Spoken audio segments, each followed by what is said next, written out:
ओम शांति। 5 अप्रैल 2023 की आज की साकार मुरली।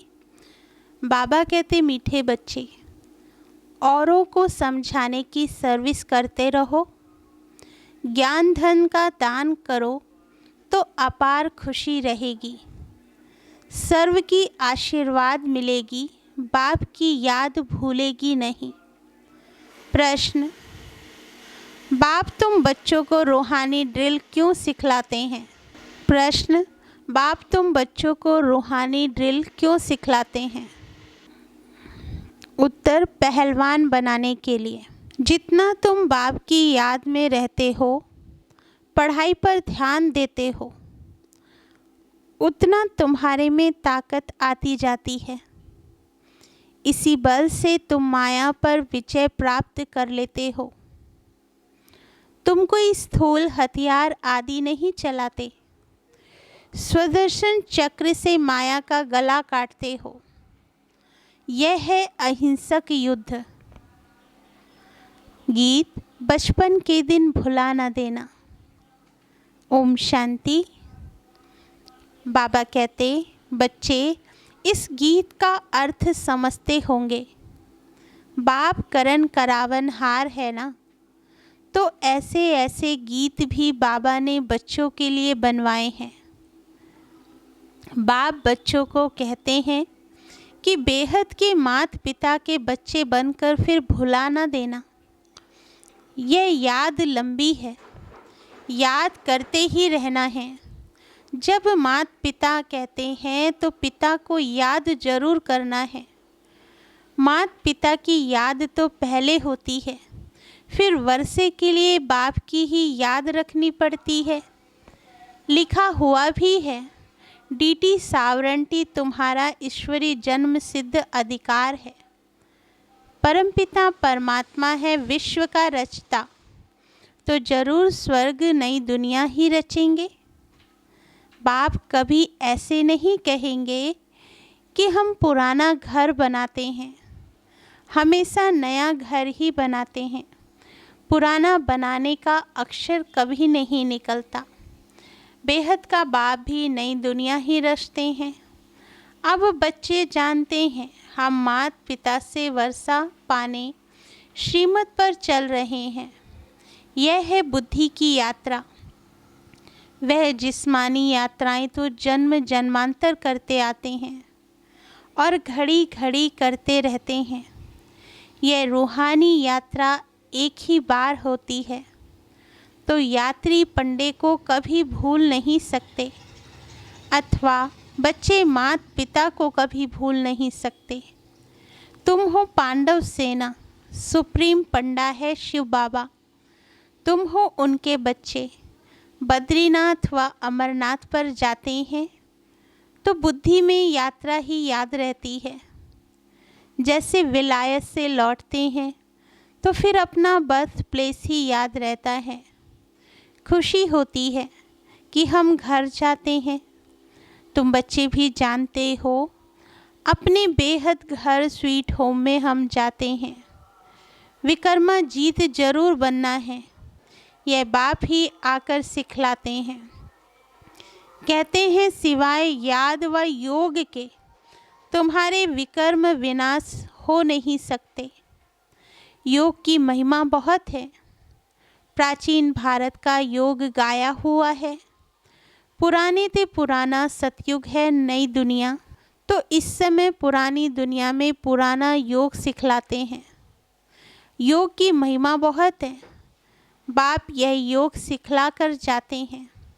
फिर भक्ति मार्ग शुरू होगा। तुम कहेंगे, प्राचीन योग मनुष्य को कभी सिखला न सके, और सभी अनेक प्रकार के योग मनुष्य को सिखलाते हैं। अब तुम बच्चे जानते हो, सभी का सच्चा सच्चा बाप एक है और सबकी माँ जगदम्बा है। यूँ तो फादर सबको कहते रहते हैं। म्यूनसिपाल्टी के चेयरमैन को भी फादर कहते हैं। ऐसे तो फिर बहुत हो जाते। गॉड फादर एक ही है, वह है रचता। सृष्टि भी एक ही है, ऐसे नहीं कि नीचे व ऊपर कोई सृष्टि है। मनुष्य कितनी कोशिश करते हैं, चंद्रमा स्टार्स तरफ जाकर प्लॉट खरीद करें। जब अति में जाते हैं तो फिर विनाश हो जाता है, भल कितना भी माथा मारे। अब बाप कहते हैं, लाडले बच्चे बचपन भुला नहीं देना। यहाँ तो पहले बच्चे बनते हैं बाप के, वही बाप फिर शिक्षक भी बनते हैं। वर्षा देने वाला एक ही बाप है। सन्यासियों को तो माता पिता है नहीं, प्रॉपर्टी मिल ना सके। लौकिक बाप से तो सबको वर्षा मिलता है। पारलौकिक बाप एक ही है, उनको कहा जाता है रचता। बाप कहते हैं, मैं हूँ मनुष्य सृष्टि का बीज रूप। मेरी महिमा भी करते हैं, सत्य चित्त आनंद स्वरूप। यह तो समझते हो बाप की महिमा बिल्कुल अलग है और कोई की वो महिमा कर नहीं सकते। विश्व के लक्ष्मी नारायण की महिमा बिल्कुल अलग है। उनकी महिमा गाते हैं, सर्वगुण संपन्न, अहिंसा परमो धर्म, मर्यादा पुरुषोत्तम। पहले नंबर में स्वर्ग के महाराजा महारानी की महिमा है। वह राज्य ही ऐसा है, यथा राजा रानी तथा प्रजा। वहाँ दुख का नाम नहीं रहता, प्रजा को भी दुख का नाम नहीं।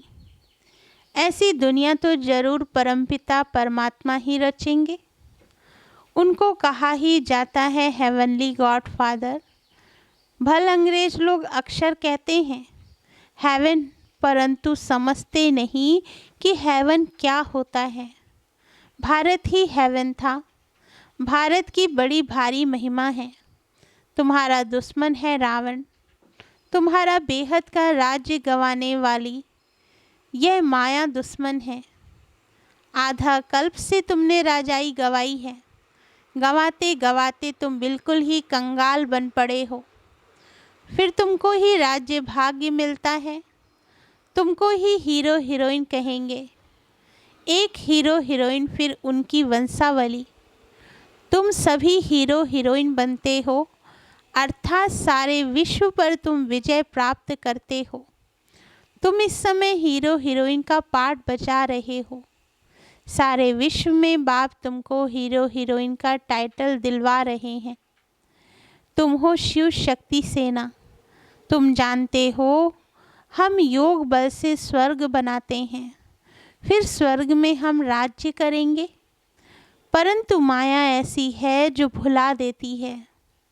जैसे सेकंड में जीवन मुक्ति मिलती है, तो माया भी फिर सेकंड में भुला देती है। जीवन मुक्ति को फारकती दे सेकंड में मर जाते हैं। बाप तो समझाते रहते हैं, बच्चे जीवन की मुसाफिरी लंबी है। बरोबर बाप को याद करना है तो अंतमति सोगति हो जाएगी। जिस माता पिता से बेहद का वर्षा मिलता है, उनसे अगर मुंह मोड़ा तो फिर उस तरफ चले जाते हैं। बच्चों ने लखनऊ में भूल भुलैया देखा होगा। अंदर जाने से मनुष्य मूंझ जाते हैं। ये भी ऐसे हैं। बाप और बाप का घर भूल जाने से धक्के खाते माथा टेकते रहते हैं। रास्ता दिखाने वाला तो ऊपर खड़ा है। बाप कहते हैं, तुम अब माया पर जीत पाने का पुरुषार्थ कर रहे हो श्रीमत पर। ऐसे नहीं, आज माता पिता कह, कल फिर उनको भुला दो। यहाँ तो और संग तोड़ एक साथ जोड़ना है। भक्ति मार्ग में भी गाते हैं, बलिहार जाऊं वारी जाऊं, नाम लेते हैं श्री कृष्ण का। वास्तव में श्री कृष्ण की बात है नहीं, यह है ही रुद्र ज्ञान यज्ञ। रुद्र शिव को कहा जाता है। इतनी छोटी सी बात भी मनुष्य समझते नहीं। बाबा ने गीता बहुत पढ़ी है, परंतु पहले कुछ भी समझते नहीं थे, अभी समझते हैं।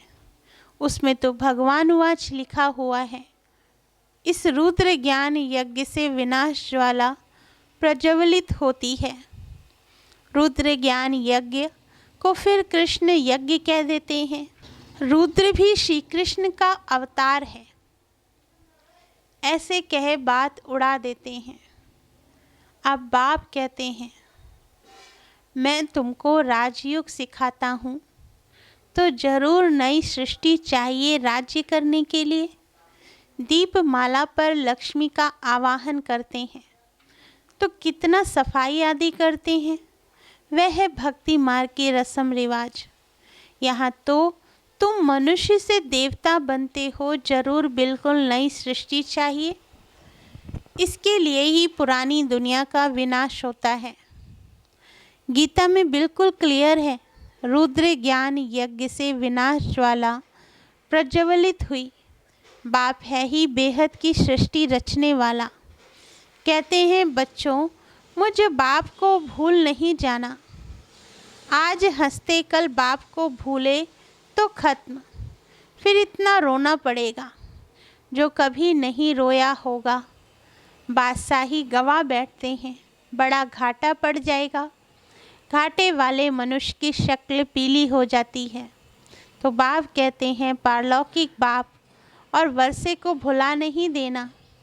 औरों को समझाने की सर्विस करते रहो। सर्विस में बिजी रहने से फिर भूलेंगे नहीं। धन दिए धन न खूटे। जितना दान करेंगे उतना खुशी का पारा चढ़ेगा। औरों की आशीर्वाद तुम्हारे सिर पर होगी। कहेंगे, ऐसे पंडे पर तो बलिहार जाऊं। जिसने स्वर्ग का रास्ता बताया, यहाँ प्रैक्टिकल में बाप का शुक्रिया माना जाता है। बाप कहते हैं, बेहद की शांति सदा काल के लिए देने वाला तो मैं ही हूँ। मैं तुमको ऐसे कर्म सिखलाता हूँ जो कभी दुख अशांति हो नहीं सकती। कर्मों की गति बड़ी गहन है। बाप कहते हैं, मैं तुमको कर्म अकर्म विकर्म का राज समझाता हूँ। सतयुग में कर्म विकर्म होता नहीं, कर्म अकर्म होता है, क्योंकि वहाँ माया है नहीं। अभी तो माया का राज्य है, इसलिए कर्म विकर्म बन जाता है। अभी तुम ड्रिल सीख रहे हो और पहलवान बन रहे हो। यह पढ़ाई तो अंत तक पढ़नी है। जितना पढ़ेंगे उतनी ताकत मिलेगी। वृद्धि को पाते रहेंगे। हर एक मठ पंथ का पहले एक आता है, फिर वृद्धि होती जाती है। आजकल तो दुनिया में अंधश्रद्धा बहुत है। यहाँ तो पढ़ाई है, इसमें अंधश्रद्धा की कोई बात नहीं। कितनों को बौद्धि अथवा क्रिश्चियन बना देते हैं। पादरी लोग ही बहुत लेक्चर करते हैं, फिर ढेर क्रिश्चियन बन जाते हैं। यहाँ वह बात नहीं। यहाँ तो माया से युद्ध करनी है। इसको कहा जाता है युद्ध स्थल। भगवान आकर हिंसा थोड़े ही सिखलाएंगे। कहते हैं, अहिंसा का बल चाहिए, परंतु हिंसक मनुष्य कभी अहिंसा सिखला न सके। अभी तुम बच्चे जानते हो, हम बाप से वसा पाने का पुरुषार्थ कर रहे हैं। यह राजधानी स्थापन हो रही है। माला को फिराते राम राम कहते रहते हैं। त्रेता अंत तक 16,108 प्रिंस प्रिंसेस हो जाते हैं। इसमें 8 है मुख्य। 8 रत्नों की बड़ी महिमा है। मनुष्य थोड़े ही समझते हैं कि इनका राज्य क्या है। 8 तो पास विद ऑनर होते, बिल्कुल सजा नहीं खाते। बाकी 100 तो थोड़ी बहुत सजा खाते ही हैं। बाप कहते हैं, बच्चे थक मत जाना। ओ रात के राही, अभी हम रात को क्रॉस कर दिन में जाते हैं। बाबा भी आते हैं संगम पर। आधा कल्प की रात पूरी होती है तो बाप आते हैं। इसलिए ही शिवरात्रि कहते हैं। शिव बाबा की जन्मपत्री और कोई बता ना सके सिवाय तुम्हारे। ब्रह्मा की रात और ब्रह्मा का दिन बेहद का गाया हुआ है। घोर अंधियारे से घोर सोझरा होता है। बाप आते हैं अंत में, जबकि रात पूरी हो दिन आता है। तो ब्रह्मा की है बेहद की रात, ये समझ की बातें हैं ना। बाबा खुद कहते हैं, मैं साधारण तन में प्रवेश करता हूँ, यह अपने जन्मों को नहीं जानता। मैं बतलाता हूँ, ब्रह्मा और बीके के इतने जन्म हुए, इन सब बातों को कल्प पहले वाले ही समझेंगे। हम अभी बाप को जानने से आस्तिक बने हैं, बाप से वर्षा लेते हैं। बाबा कहते, आत्माओं का बाप एक है। ब्रह्मा भी शिव बाबा का बच्चा है, एडॉप्ट करते हैं ना। खुद कहते हैं, मैं इनमें प्रवेश करता हूँ और कोई ये बातें कर ना सके। बाप कहते हैं, लाडले बच्चे, बाप को कभी भूलना नहीं। भूले तो स्वर्ग का वर्षा गवा देंगे, फिर रोना पड़ेगा। कल्प कल्प की बाजी हो जाती है, कल्प कल्प ऐसा करते रहेंगे। अच्छा, मीठे मीठे सिकील दे बच्चों प्रति माता पिता बाप दादा का याद प्यार और गुड मॉर्निंग। रूहानी बाप की रूहानी बच्चों को नमस्ते। हम रूहानी बच्चों की रूहानी माता पिता बाप दादा को याद प्यार, गुड मॉर्निंग और नमस्ते बाबा, नमस्ते। धारणा के लिए मुख्य सार। फर्स्ट पॉइंट, जीवन की लंबी मुसाफरी में थकना नहीं है। माता पिता से कभी भी मुंह नहीं मोड़ना है और संग तोड़ एक बाप पर पूरा बलिहार जाना है। सेकंड पॉइंट, स्वीट होम में जाने के पहले विकर्मा जीत जरूर बनना है। श्रीमत पर बुद्धि की यात्रा करते रहना है। वरदान दिया बाबा ने, साथ रहेंगे, साथ जिएंगे। इस वायदे की स्मृति द्वारा कंबाइंड रहने वाले सहज योगी भाव। आप बच्चों को वायदा है कि साथ रहेंगे, साथ जिएंगे, साथ चलेंगे।